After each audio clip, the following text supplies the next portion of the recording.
ಎಲ್ರಿಗೂ ನಮಸ್ತೆ. ನಮಸ್ತೆ. ನನ್ನ ಪರಿಚಯ ಪ್ರಕಾಶ್, ಮೂಲತಃ ಕೋಲಾರದ ಹುಡುಗ, ಚಿನ್ನದ ನಾಡು ಕೋಲಾರ. KGF ಗೊತ್ತಿರ್ಬೇಕಲ್ವಾ? KGF ಮೂವಿ ನಮ್ಮ ಮನೆಯಲ್ಲೇ ಆಗಿರೋದು. ಓಕೆ, ಯೂಟ್ಯೂಬ್ ಅಲ್ಲಿ ಏನಪ್ಪಾ ಅಂದ್ರೆ ಅನಂತ ವಿಶ್ವ ಆಚಾರ ಯೂಟ್ಯೂಬ್ ಚಾನಲ್ ಏನಪ್ಪಾ ಕೆಲವು ತಿಂಗಳಿಂದ ನಾನು ಫಾಲೋ ಅಪ್ ಮಾಡ್ತಿದ್ದೆ, ಕೆಲವು ತಿಂಗಳಿಂದ ನೋಡ್ತಿದ್ದೆ. ಅದಕ್ಕಿಂತ ನಾನು ಫಸ್ಟ್ ವಿಡಿಯೋ ಇರೋದು ನೋಡಕ್ಕಿಂತ ಮುಂಚೆ ನಾನು ಅನ್ಕೊಂಡೆಪ್ಪ, ನನಗೇನಪ್ಪ ಅಂದ್ರೆ ಈ ಟಿವಿ ಚಾನಲ್ ಅಲ್ಲಿ ಜಿ ಕನ್ನಡದಲ್ಲಿ ಬೇರೆ ಬೇರೆ ಎಲ್ಲ ಬರ್ತಾರೆ. ಅವ್ರೇನಪ್ಪ ಅಂದ್ರೆ ಈ ತರ ಬುಡ ಹೇಳಿದ್ರೆ ಮಾತಾಡ್ತಿರ್ತಾರೆ, ಪೂಜಾರಿಗಳು ಬೇರೆ ಬೇರೆ. ನಾನು ಹಂಗೆ ಸ್ಟಾರ್ಟಿಂಗ್ ಅಲ್ಲಿ ಹಂಗೆ ತಿಳಿದಿದೆ ಸರ್, ಡೋಂಟ್ ವರಿ, ಫೀಲ್ ಮಾಡಬೇಡಿ. ಸ್ಟಾರ್ಟಿಂಗ್ ಅಲ್ಲಿ ಇವ್ ನನ್ನ ನಾಚಿಕೆ ಮಾನ ಮರ್ಯಾದೆ ನನಗಿಲ್ಲ, ಏನೋ ಹೇಳ್ಬೋದು ಹೇಳಿ. ಸ್ಟಾರ್ಟಿಂಗ್ ಅಲ್ಲಿ ನಾನು ಕೂಡ ಇವ್ರನ್ನ ಹಾಗೆ ಅದೇ ತರ ತಿಳಿದಿದ್ದೆ. ಓ ಇವ್ರು ಯಾರೋ ಬುಡ ಬಿಡ್ತಾರಪ್ಪ ಅಂತ ಅನ್ಕೊಂಡಿದ್ದೆ. ಫಸ್ಟ್ ವಿಡಿಯೋ ಏನಪ್ಪ ಅಂದ್ರೆ ದುಡ್ಡಿನ ದೌಡಾಚರಣೆ ಏನೋ ಗುರು ಅಂತೆಲ್ಲ ಹಾಕಿದ್ರು. ನಾನೇನಪ್ಪ ಅಂದ್ರೆ ಆಲ್ಮೋಸ್ಟ್ ಅಂತ ವ್ಯಕ್ತಿಗಳನ್ನ ಹೇಟ್ ಮಾಡ್ತಿದ್ದೆ. ಬಿಕಾಸ್ ನಾನು ಮುಂಚೆ ಸುಮಾರು ಜನಗಳನ್ನ ಈ ತರ ನೋಡಿದ್ದೆ ಯೂಟ್ಯೂಬ್ ಅಲ್ಲಿ, ಬೇರೆ ಟಿವಿಗಳೆಲ್ಲ.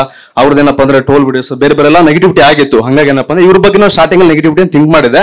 ಬಟ್ ಅವ್ರ ವಿಡಿಯೋಸ್ ಒಂದು ಎರಡು ವಿಡಿಯೋ ನೋಡಿದಾದ್ಮೇಲೆ ಏನಪ್ಪ ಅಂದ್ರೆ ಇವ್ರ ಬಗ್ಗೆ ನನಗೆ ಒಳ್ಳೆ ಒಪಿನಿಯನ್ ಬಂತು. ನಾನೇನಪ್ಪ ಅಂದ್ರೆ ಸುಮಾರು ದೇಶಗಳಿಂದ ಸುಮಾರು ತಿಂಗಳಿಂದ ಏನಪ್ಪ ಅಂದ್ರೆ how to become rich, poor mindset ಮತ್ತೆ ರಿಚ್ ಮೈಂಡ್ ಸೆಟ್ ಯಾವ ತರ ಇರುತ್ತೆ, ಮನುಷ್ಯನ ಕೆಪಬಿಲಿಟಿ ಏನಿರುತ್ತೆ, ಅವ್ನ ಥಾಟ್ಸ್ ಏನಿರುತ್ತೆ, ಇದ್ರ ಬಗ್ಗೆ ಏನಪ್ಪ ಅಂದ್ರೆ ರಿಸರ್ಚ್ ಮಾಡ್ತಿದ್ದೆ. ನಾನು ಬೇಸಿಕಲಿ ಏನಪ್ಪ ಅಂದ್ರೆ ಫಿನಾನ್ಷಿಯಲ್ ಲಿಟರಸಿ ಆಫೀಸರ್ ಅಂದ್ರೆ ಬ್ಯಾಂಕಿಂಗ್ ಸೆಕ್ಟರ್ ಅಲ್ಲಿ ವರ್ಕ್ ಮಾಡ್ತಿದ್ದೆ, ಹೆಲ್ತ್ ಅಡ್ವೈಸರ್ ಆಗಿ ಮಾಡ್ತಿದ್ದೆ, ಮತ್ತೆ ಆರ್ಗಾನಿಕ್ ಅಗ್ರಿಕಲ್ಚರ್ ಅಡ್ವೈಸರ್ ಆಗಿ ಮಾಡ್ತಿದ್ದೆ. ನಂದೇನಪ್ಪ ಅಂದ್ರೆ ಫೀಲ್ಡ್ ಕಮ್ಯುನಿಕೇಶನ್ ಫೀಲ್ಡ್.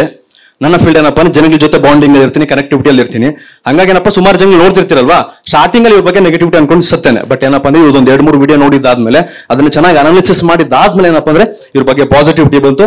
ಬರ್ತಾ ಬರ್ತಾ ಏನಪ್ಪ ಅಂದ್ರೆ ನಾನು ಈ ಚಾನಲ್ ನ ವಿಡಿಯೋಸ್ ತುಂಬಾ ಫಾಲೋ ಅಪ್ ಮಾಡ್ತಿದ್ದೆ. ಯಾವ್ದೇ ವಿಡಿಯೋ ಹಾಕೋರು ಏನಪ್ಪ ಅಂದ್ರೆ ಇಂಪಾರ್ಟೆಂಟ್ ಅಂತ ಸ್ಲೋಗನ್ ಏನಿದ್ರೆ ಸ್ಲೈಡ್ ಇದ್ರೆ ಅದನ್ನ ಕ್ಲಿಕ್ ಮಾಡಿ ನೋಡ್ತಿದ್ದೆ. ನೈಟ್ ನಾನು ಏನಪ್ಪ ಅಂದ್ರೆ ಆಲ್ಮೋಸ್ಟ್ ಅಲ್ಲಿ ಮಲಗಬೇಕಾದ್ರೆ ನಾನು ನೋಡೋದೇನಪ್ಪ ಅಂದ್ರೆ ಇದೇ ತರ ವಿಡಿಯೋಸ್. ಬೆಳಿಗ್ಗೆ ಮಾರ್ನಿಂಗ್ ಎದ್ದ ಕೂಡ ಇದೇ ತರ ವಿಡಿಯೋಸ್ ಅನ್ನ ನೋಡ್ತಿದ್ದೆ. ನಡೀತಾ ಏನಪ್ಪ ಅಂದ್ರೆ ಬಹಳ ಕಲ್ತಿದ್ದೀನಿ. ಸುಮಾರು ಏನಪ್ಪ ಅಂದ್ರೆ ಬಿಸಿನೆಸ್ ಕೋಚ್ಗಳು ಏನಿದ್ದಾರೆ, ಸುಮಾರು ಬಿಸಿನೆಸ್ ಕೋಚ್ಗಳನ್ನ ನಾನು ವಿಡಿಯೋಸ್ ಅನ್ನ ಯೂಟ್ಯೂಬ್ ಅಲ್ಲಿ ನೋಡಿದೀನಿ. ಬಟ್ ನನಗೆ ಎಫಿಷಿಯಂಟ್ ಆಗಿ ಕನೆಕ್ಟಿವಿಟಿ ಆದಂತ ವ್ಯಕ್ತಿ, ಎಫಿಷಿಯಂಟ್ ಆಗಿ ಕನೆಕ್ಟಿವಿಟಿ ಆದಂತ ವರ್ಡ್ಸ್ ಏನಪ್ಪ ಅಂದ್ರೆ ಸಾರದು. ಬಿಕಾಸ್ ಯಾಕಪ್ಪ ಅಂದ್ರೆ ನನ್ನದು ಥಾಟ್ ಏನಪ್ಪ ಅಂದ್ರೆ ಮುಂಚೆಯಿಂದ ಕೂಡ ಮೆಡಿಟೇಷನ್ ನಾನು ಮಾಡ್ತೀನಿ, ಯೋಗ ಟೀಚರ್ ಕೋರ್ಸ್ ಕೂಡ ಮುಗಿಸ್ಕೊಂಡಿದ್ದೀನಿ ನಾನು. ಆ ವೇದಿಕೆ ಆಧ್ಯಾತ್ಮಿಕ ಜೀವನ ಅಂತಾರಲ್ವಾ, ಆಧ್ಯಾತ್ಮ ದಾರಿಯಲ್ಲಿ ಏನಪ್ಪಾ ಅಂದ್ರೆ ಇವರು ಹಣದ ಬಗ್ಗೆನೂ ಹೇಳ್ತಿದ್ದಾರೆ, ಆಧ್ಯಾತ್ಮದ ಬಗ್ಗೆನೂ ಹೇಳ್ತಿದ್ದಾರೆ, ಜೀವನದ ಬಗ್ಗೆನೂ ಹೇಳ್ತಿದ್ದಾರೆ. ಪರಿಪೂರ್ಣವಾಗಿ ಮನುಷ್ಯ ತನ್ನ ಜೀವನವನ್ನ ಹೇಗೆ ನಡೆಸಬೇಕನ್ನೋದನ್ನ ಏನಪ್ಪಾ ಅಂದ್ರೆ ಪರ್ಫೆಕ್ಟ್ ಆಗಿ ಪ್ರಾಪರ್ ವೇಲಿ ಕನೆಕ್ಟಿವಿಟಿ ಮಾಡ್ತಿದ್ದಾರೆ ಸಮಾಜಕ್ಕೆ. ಹಂಗಾಗಿ ಏನಪ್ಪಾ ಅಂದ್ರೆ ಸಾರ್ ನನಗೆ ಬಹಳ ಕನೆಕ್ಟಿವಿಟಿ ಆದ್ರೆ. ಈಗ ನೋಡಿ ಶ್ರೀಕೃಷ್ಣ ಏನಪ್ಪಾ ಹೇಳ್ದ ಅಂದ್ರೆ, ಶ್ರೀಕೃಷ್ಣ ಕೂಡ ಇದೇ ತರ ಹೇಳ್ಕೊಟ್ಟ.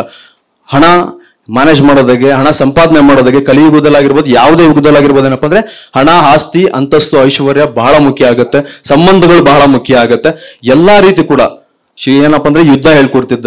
ಪ್ರತಿಯೊಂದಿನ ಏನಪ್ಪ ಅಂದ್ರೆ ಈಗ ಅರ್ಜುನ ಕೇಳ್ದ, ಸರ್ ನಮ್ಮ ಹಣೆ ಬರದಲ್ಲಿ ನಾವು ಯುದ್ಧ ಸೋಲ್ತೀರಿ ಅಂತ ಬರ್ದಿದ್ರೆ ಯಾರು ಏನು ಮಾಡಕ್ಕಾಗಲ್ವಲ್ಲ ಅಂತ. ಬಟ್ ಶ್ರೀಕೃಷ್ಣ ಅರ್ಜುನನಿಗೆ ಹೇಳ್ತಾನೆ, ನಿನ್ನ ಹಣೆ ಬರಹದಲ್ಲಿ ಪ್ರಯತ್ನ ಪಟ್ರೆ ಸಿಗಬಹುದು ಅಂತ ಬರ್ದಿರ್ಬೋದು, ಯಾರಿಗ್ ಗೊತ್ತು, ಪ್ರಯತ್ನ ಪಡು. ನಿನ್ನ ಕೆಲಸ ನೀನು ಮಾಡ್ತಾ ಇರೋ, ಮಿಕ್ಕಿದ್ದಲ್ಲ ಏನಪ್ಪಾ ಅಂದ್ರೆ ಭಗವಂತ ನೋಡ್ಕೊಂತಾನೆ ಅಂತ ಹೇಳ್ತಿದ್ದೆ. ಇಷ್ಟು ಮಾತಾಡ್ಲಿಕ್ಕೆ ಅವಕಾಶ ಕೊಟ್ಟಂತ ತಮ್ಮೆಲ್ಲರಿಗೂ ಧನ್ಯವಾದ. Thank you. Thank you so much. Well spoken. Beautiful. Beautiful example.